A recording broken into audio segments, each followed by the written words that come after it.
Welcome to the first episode of ALPS in Brief, the ALPS Risk Management Podcast. We're recording here at ALPS home office in the historic Florence Building in downtown Missoula, Montana. I'm Mark Bassingthwaighte, the ALPS Risk Manager, and I have the pleasure of sitting down today with Libby Benet, U.S. Lead for Beazley Product Solutions. Libby, welcome. It's just a wonderful opportunity to have you join us today. We've been having some conversations earlier, doing some training here at the building, and I was fascinated and interested in your summary. You were really talking about, why small law firms should be looking at a cyber policy. And I would just ask you to share it with our listeners. Yeah, sure. Thank you so much for having me here. I'm really glad that I have a chance to talk to you today.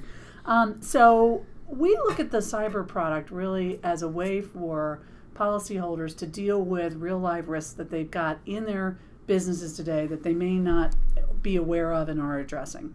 And so small businesses, it's not a question of whether they've been penetrated or not. Right. It's when they will be penetrated. Yeah. And then what is the response going to be? At Beazley, what we talk about is having a data breach is not a crisis, but mishandling that data breach is. And so having an insurer that's got a policy and services associated with it to help that law firm when an event happens is critical to dealing with a crisis situation. Okay. Can we go further with that? Sure. If I would sit down and say, okay, I understand that it's one of these, it's not if but when kinds of things.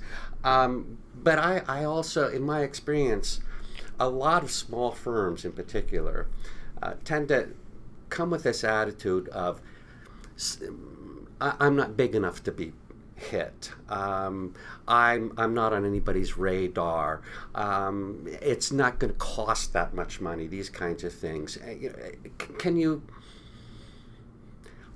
Could you give me some business reasons? Why would you're trying to convince me? Right. Why do I really need this product in terms? What are the benefits that come from this? So this is a great question, Mark. I think one of the things we're seeing at Beazley is that the area of ransomware has absolutely exploded. So this is a great example of how the exposures are changing and evolving in the marketplace.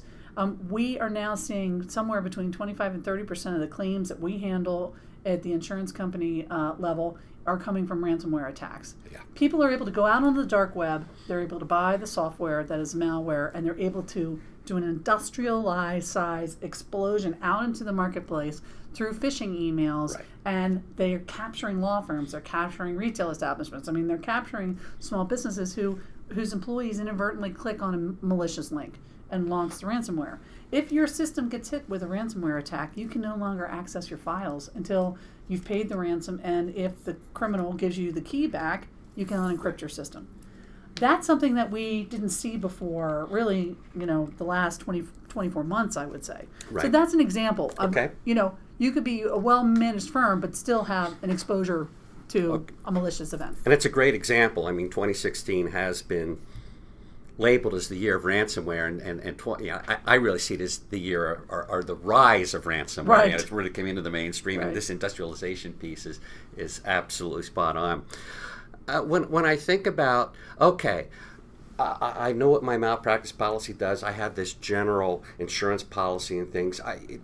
Do I still have some gaps? What would this policy, just in general, what's it going to do for me? So two things, two sides of the coin. Do you have a gap in your other commercial insurance coverages? And the answer is yes. Okay. So the industry realized that they were having these events, and around 2014 started to add exclusions to the business owner's policy and the CGL policy.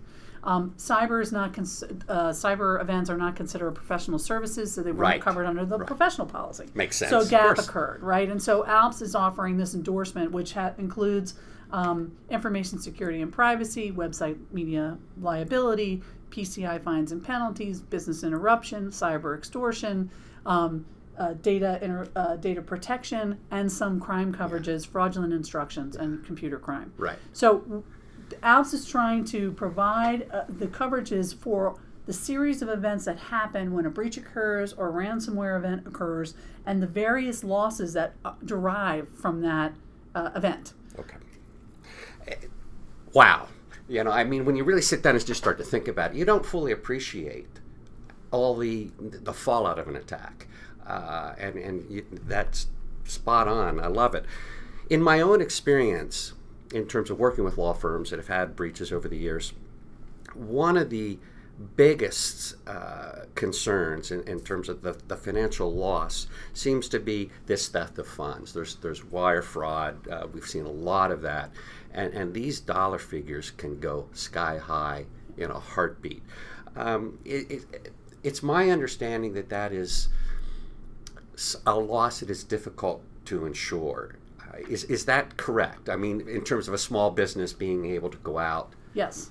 So the industry typically excludes the loss of money or securities out of the typical general liability BOP world, and also certainly in the malpractice side, loss of funds isn't covered. It's an area that the industry is actually beating each other around the head about, to be honest with you, to find out who's going to cover the loss if a loss occurs. And unfortunately, some law firms have found themselves without any cover. Yes.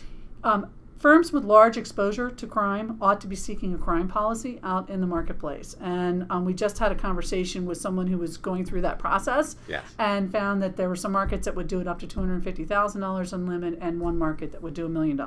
That's an individually underwritten approach. Okay. The ALPS endorsement that's coming out offers a lower limit of crime protection that's there, and for a small firm, that may be adequate. If in their evaluation, however, they think they have much of a wider exposure, they should buy a crime policy in addition to this. And I agree with you. I mean, I understand. Yeah. I'd rather have some coverage than no coverage. Right. And it's when I've looked at a lot of cyber policies, you're right. These generally don't cover any of the financial loss. The fact that we have a little here is a great perk with the policy. But what I'm taking away is the ability to affordably insure for these kinds of risks for the small businesses is a challenge, to say the least, which then takes me to this side. Okay, so what do we do about that? And it seems to me that the reality is getting proactive. I know that Beazley has some resources available. Maybe you could share a quick in terms of the website and what kinds of things I might find out there. Sure. So as part of as a Beazley insured that has this coverage, we have an online website that provides the risk management, some of the risk management tools that you can put in place to manage the entirety of your cyber exposure, including loss of funds. But I also know that in our conversation, you do a lot of risk management as well, and I know you have some thoughts about this. How do you think is best to manage? Honestly, the business standard in terms of what I'm seeing from even Microsoft down to a mom and pop shop, if you're really going to get in front of cybercrime, cyber prevention is really what it's all about. I have been trying to advocate for years that we need ongoing regular training and just sit down with everyone in the office, from the most senior partner to the part-time high school kid doing a little scanning in the summer, that kind of thing. But because any one of these people can be the one that is tricked into doing something, and I want to get ahead of it. So I want to use products like the insurance policy that Beazley offers, but I also want to look at the risk management tools and educational things and just sit down and do everything that I can to make sure that we don't become the victim. Because at the end of the day, I mean, let's be honest, IT can't protect us from ourselves. And it's all about securing the human. So I think that's it. I thank you for listening. If you have any questions about the issue discussed today, please don't hesitate to contact me at mbass@alpsnet.com.